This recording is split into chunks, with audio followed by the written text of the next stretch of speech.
takutnya itu adalah orang Indonesia itu suka banget nyinyir, and Indonesian people tend to judge other people. Mau tahu nggak sekarang saya lagi ada di mana? Sekarang saya lagi ada di Hadigah ya, luar biasa. Hadigah di Arab ini luar biasa serasa di Indonesia karena yang jualan makanan tradisional ini semuanya orang Indonesia. Bisa teman-teman lihat sendiri di depan ada yang jualan bakso, terus apalagi lotek ya, nasi kuning tuh, lihat-lihat ikan lele ya, masya Allah tabarakallah. Ini seperti di Indonesia ya. Jadi kalau misalkan kita datang ke Mekah, Madinah, nggak harus bawa apa-apa makanan dari Indonesia. Di sini pun sudah banyak, luar biasa ya. Dan ini pembelinya semuanya dari Indonesia. Luar biasa ya, tuh sampai ke sana loh, banyak banget. Doa saya buat teman-teman yang menonton video ini, mudah-mudahan Allah mudahkan segalanya. Allah panggil untuk datang ke dua tanah suci Mekah dan Madinah untuk menjalankan ibadah haji dan umroh. Amin ya robbal alamin. Assalamualaikum warahmatullahi wabarakatuh. Apa kabarnya sahabatku semua? Video ini saya buat untuk edukasi dan informasi. Di dalam video potongan saya ambil dari TikTok teruntuk netizen yang sibuk mencampuri urusan negara tetangga kita. Patutnya hal seperti ini sangat malu ya. Setiap negara punya undang-undang masing-masing. Jadi jangan kamu potong video TKI di Arab Saudi, kemudian kau bandingkan dengan di Malaysia. Padahal Anda sendiri juga tidak pernah menjadi TKI, kenapa Anda sibuk-sibuk mencampuri urusan TKI, kemudian membanding-bandingkan antara TKI di negara lain dengan di Malaysia. Motifnya itu apa? Di Malaysia kerja harus ada permit dan harus ikut undang-undang. Jualan untuk orang asing juga tidak diperbolehkan.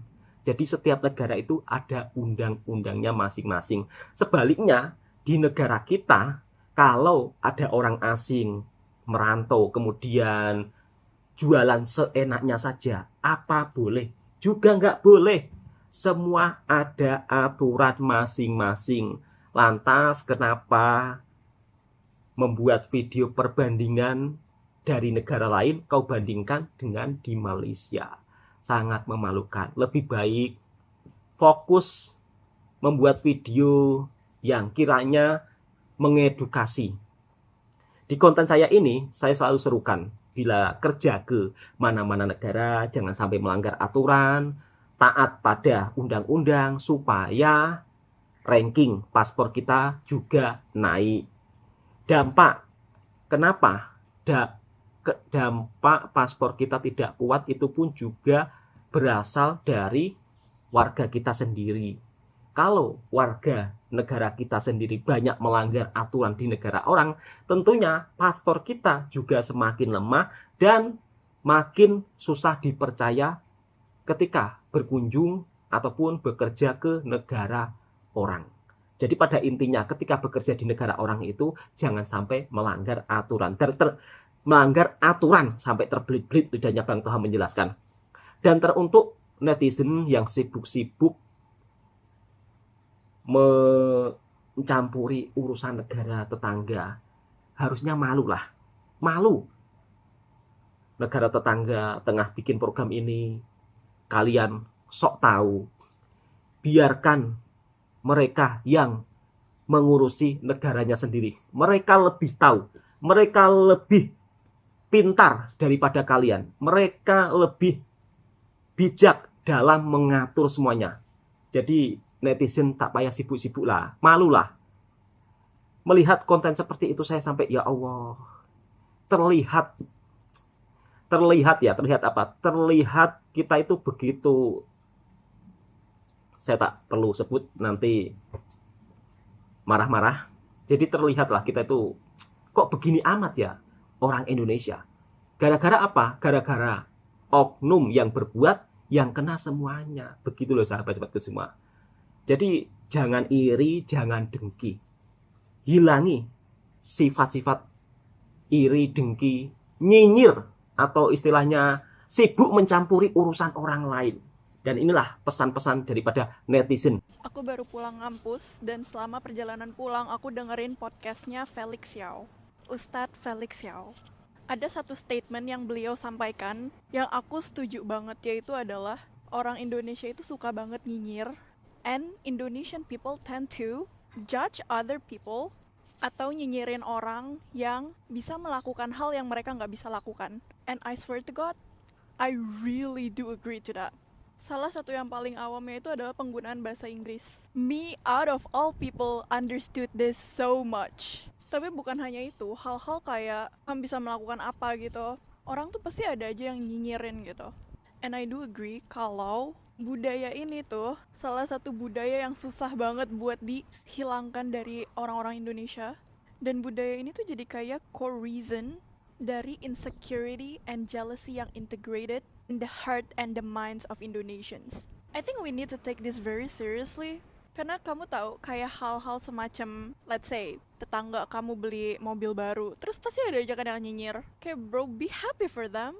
Terus misalkan orang bisa berbahasa Inggris, sesimpel take it as a motivation for you to learn, you know. Kalau misalkan emang you don't wanna learn, then okay, gak usah nyinyir, berarti ya udah target audience-nya orang yang menggunakan bahasa itu, bukan kamu. Well, I'm basically talking about myself. Jadi gitu loh, kayak ngerti gak sih? Nyinyir is very unnecessary. You can not liking something or not agreeing to something and still be able to be respectful, you know. Jadi kamu tuh nggak nyinyir aja gitu kerjaannya. Nah itu jadi baseline dari jealousy, iri hati, iri dengki, insecurity. Terus hal buruk yang terjadi dari itu apa? Perpecahan dalam society. Terus kamu juga nggak akan hidup bahagia dengan of being constantly jealous of other people. Jadi gitu, aku harap nih untuk generasi-generasi muda, karena kontenku tuh ditujukan untuk anak-anak muda, please let us learn untuk mengurangi nyinyiran gitu. Kayak bro, ngapain nyinyir sama orang lain gitu. Terutama buat kamu orang yang beragama ya, nyinyiran itu buat kamu jadi jauh dari Tuhan, tau gak sih? Karena kamu constantly being jealous of other people. Kalau kayak gitu gimana? Kamu bakal jadi miserable all your life. Trust me, orang suka nyinyir itu jelek banget. I don't care what you say, you are ugly as F kalau misalkan kamu suka nyinyir. Itu aja, bye-bye. Dan itulah pesan-pesan mbaknya. Jangan dibiasakan iri dengki, nyinyir, sibuk mencampuri urusan orang lain. Ketika ada tetangga yang berjaya membeli mobil atau membeli sesuatu, tidak usah iri hati, tidak usah dengki. Ketika tetangga tengah berjaya, sukses mengembangkan karirnya atau istilahnya membangun rumah yang besar, ya kan? Ya jangan nyinyir, jangan suka sibuk. Oh itu dia dapat dari mana? Kok bisa? Oh pasti dia melakukan apa? Inilah itulah. Kok bisa sukses? Kok bisa banyak apa uang? Jangan suka nyinyirin orang. Tetangga beli kereta baru, tetangga beli mobil baru, nyinyir. Dan teruntuk para netizen, ya kan? Para netizen yang suka nyinyir. Ini yang suka nyinyir ya. Yang suka nyinyir, jangan suka sibuk atau mencampuri urusan lain. Urusan orang lain, lebih baik fokus pada diri sendiri dan tentunya fokus pada pengembangan diri. Yang sudah berumur, kalau membuat video juga jangan sibuk-sibuk mencampuri urusan negara orang lain. Negara tetangga bikin mobil baru, bikin inovasi baru, sibuk nyinyir. Ada juga orang yang seperti itu. Kemudian kalau ada orang buat konten edukasi informasi, dituduh pula. Katanya, oh ini loh propaganda apalah. Apa yang dipropagandakan? Pada faktanya di negara kita sendiri, ketika ada orang asing yang datang ke negara kita melakukan tindakan yang kurang patut, orang kita itu juga marah. Kenapa hal ini tidak disuarakan? Kenapa lebih memikirkan masalah-masalah tetangga dibandingkan kita memikirkan nasib kita sendiri gitu loh. Oke, saya akan reaction. Inilah kegelisahan yang dirasakan orang Pekanbaru ketika warga Rohingya beraksi. Ini harus disuarakan dan tentunya hal-hal seperti ini segera mendapat perhatian supaya hal seperti ini tidak terjadi lagi di negara kita. Kita simak videonya.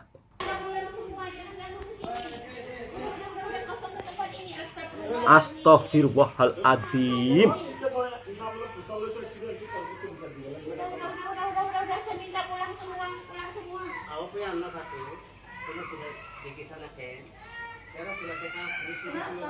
Siapa sih? Kok bisa-bisanya Rohingya itu datang di Indonesia?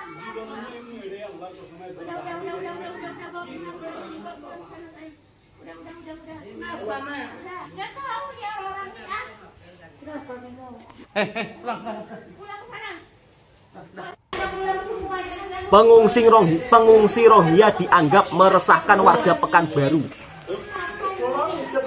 Orang kita sendiri saja kalau ada orang asing yang berulah juga tidak suka loh.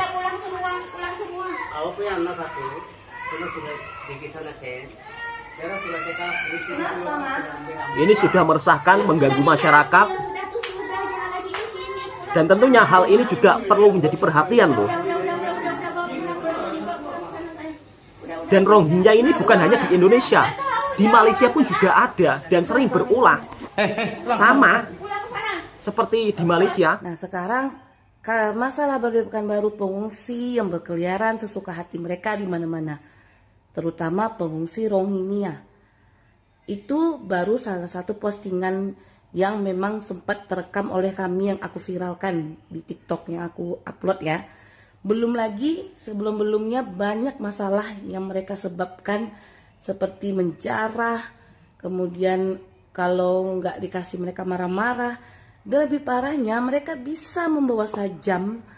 Alasan mereka untuk mengambil kayu, oke sih memang aku lihat mereka itu untuk mengambil kayu, karena ketika mereka bawa sajam ke daerah kebun di dalam, nanti mereka keluar bawa kayu. Tapi apakah boleh? Dan ada lagi mereka bisa membawa sepeda motor, mengendari motor sesuka hati mereka kemana-mana tanpa ada pengawasan. Ini aku sebagai warga Pekanbaru, warga Indonesia, dan aku mempunyai presiden yang sangat aku cintai, Bapak Presiden Prabowo, yang mana merupakan patriot yang sangat aku junjung tinggi. Tolong Pak, selesaikan kasus pengungsi Rohingya ini karena sudah sangat meresahkan kami di sini. Mungkin baru aku yang backup masalah kasus Rohingya di Pekanbaru ini, karena terus terang aja aku betul-betul nggak habis pikir gitu loh. Kok bisa mereka di Pekanbaru ini leluasa, tidak ada penjagaan, tidak ada mereka itu dipantau gitu. Anak-anak mereka berkeliaran sesuka hati, anak-anak mereka mau kemana-mana, terus nanti mereka minta ke sana sini, dan kalau mereka nggak dikasih, mereka pergi anaknya, tapi kemudian bapaknya datang. Nah, bapaknya datang tuh marah-marah kenapa anaknya dilarang gitu loh. Jadi tolong Pak, tolong kalau memang perlu, mari kita ketemu biar kita berdiskusi juga. Jadi memang betul-betul sekarang ini aku stres, sakit kepalaku, betul-betul pusing. Kemana lagi aku ngadu di Pekanbaru ini loh, dengan keadaan Pekanbaru yang darurat seperti ini. Tolong Pak Presiden, Pak Wali Kota terpilih, Pak Gubernur yang terpilih, atau kalau mungkin saat ini bisa Pak PJ Wali Kota atau Pak PJ Gubernur membenahi ini. Tolonglah Pak, bantu saya dan keluarga saya yang seorang warga asli Pekanbaru di sini. Ya Pak, karena kami juga butuh keadilan, kami butuh keamanan, kami butuh juga dilindungi di sini. Saya yakin tempat yang sebaik-baiknya mengadu adalah orang-orang yang berkompeten di Pekanbaru ini adalah pejabat-pejabat Pekanbaru, yang dimana pasti saya yakin mereka masih mempunyai hati nurani dan tanggung jawab yang baik terhadap masyarakatnya. Dan itulah keresahan warga Pekanbaru terhadap pengungsi Rohingya. Ya mudah-mudahan Om Ribut Kokori juga melihat hal ini ya. Dan harusnya Om Ribut Kokori itu juga menyuarakan terkait hal ini. Jangan sibuk, bingung mencampuri urusan negara tetangga. Kita lebih baik fokus ke negara kita sendiri. Kalau mau buat video konten edukasi, ya buat video konten edukasi. Tidak perlu sibuk-sibuk mikir urusan negara tetangga. Gak usah nyinyir. di negara kita sendiri ketika ada orang asing, warga pun juga sangat resah. Dan warga Rohingya ini memang meresahkan di dua negara, bukan hanya di Indonesia saja, di Malaysia Rohingya pun juga meresahkan masyarakat Malaysia. Sekarang di Indonesia pun jumlahnya semakin banyak. Yang bikin saya heran, kok jumlahnya makin tambah ya. Heran, kok bisa begitu loh. Padahal di Indonesia sendiri juga problemnya itu sudah besar ya. Kalau menurut saya rasa kita nggak perlulah untuk menampung pengungsi Rohingya, apalagi yang berulah. Bayangkan naik motor seenaknya saja, kemudian meminta-minta, maksa. Bayangkan, ini kalau dibiarkan lama-kelamaan, masyarakat jadi resah dan ujung-ujungnya nanti apa? Bisa-bisa nanti warga Rohingya itu kalau masyarakat sudah gelisah itu entah jadi apa loh. Serius.